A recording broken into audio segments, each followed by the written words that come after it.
saya ingin menjelaskan tentang bab 5 PAI, yaitu ulama penyebar Islam di Indonesia. Teori Gujarat oleh Profesor Dr. Snow yang berkeyakinan bahwa tidak mungkin Islam masuk ke Indonesia langsung berasal Arabia tanpa melalui ajaran tawasul yang berkembang di Gujarat, India.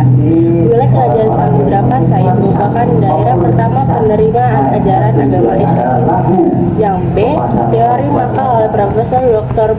Buya Hamka menyatakan bahwa Islam masuk ke Nusantara pada abad ke-7 Masehi. Yang C, teori Persia oleh Profesor Dr. Hussein Gaji Ningrat menyatakan bahwa Islam masuk ke Indonesia berasal dari Persia dan bermahzab ke Syiah. Terus yang D, teori Cina oleh Profesor Dr. Salman Moijana menyatakan bahwa Sultan Demak dan Wali Songo merupakan keturunan Cina.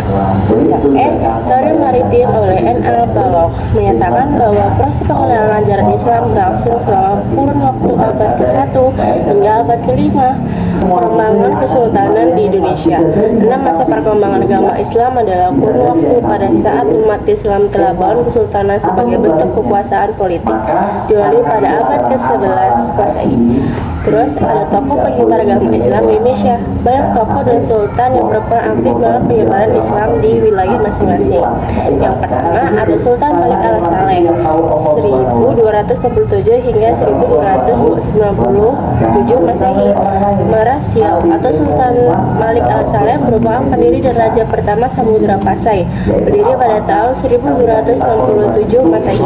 Ada lagi Sultan Ahmad 1326 hingga 1348 Masehi. Beliau merupakan Sultan Samudra Pasai yang ketiga, bergelar Sultan Malik Al-Khatir kedua. Terus yang C, kedua Alauddin Al-Rayyat, itu 1538 hingga 1571 Masehi. Beliau merupakan Sultan Aceh ketiga, terkenal sebagai peletak dasar-dasar kejayaan Kesultanan Aceh. Terus yang kedua ada Wali Songo. Wali Songo merupakan ke-9 wali atau sunan yang menjadi pelopor penyebar Islam di Pulau Jawa.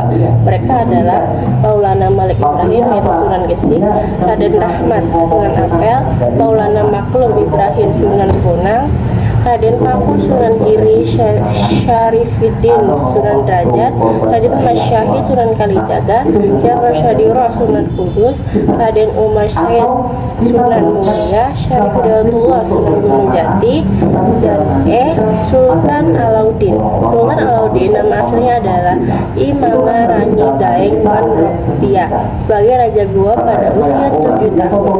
Terus yang ke F ada Datuk Tunggang Parangan. Datuk Tunggang Parangan atau Habib Hashim bin Musyaq bin Abdullah bin Yahya merupakan seorang ulama yang Minangkabau yang bertakwa di Kutai Kartanegara. Terus kelas 9, terus ada Sultan Zainal Abidin. Beliau memerintah Sultan Ternate pada kurun waktu 1486 hingga 1500 Masehi. Keteladanan para ulama penyebar Islam di Indonesia, yaitu hidup sederhana. Para ulama penyebar Islam Indonesia hidup sederhana dan bersahaja. Meskipun hartanya melimpah, mereka menyediakan semua hartanya dengan terlebih mengambil secukupnya untuk kebutuhan pokok. Yang kedua, gigih dalam berjuang. Ulama penyebar Islam Indonesia telah menunjukkan sikap bersemangat tentang menyerah diri dan memperjuangkan ajaran Islam di Indonesia. Yang ketiga, ada menguasai ilmu agama secara luas dan mendalam. Para ulama melakukan penyesuaian ajaran Islam dengan tradisi lokal tersebut tanpa menghilangkan adat yang telah berlaku di masyarakat. Yang keempat, ada produktif dan berkarya. Para ulama sangat produktif berkarya lewat ilmu pengetahuan dan amal saleh. Yang kelima, ada sabar. Ujian dan cobaan yang dialami oleh para ulama berhasil dilalui dengan kesabaran mereka.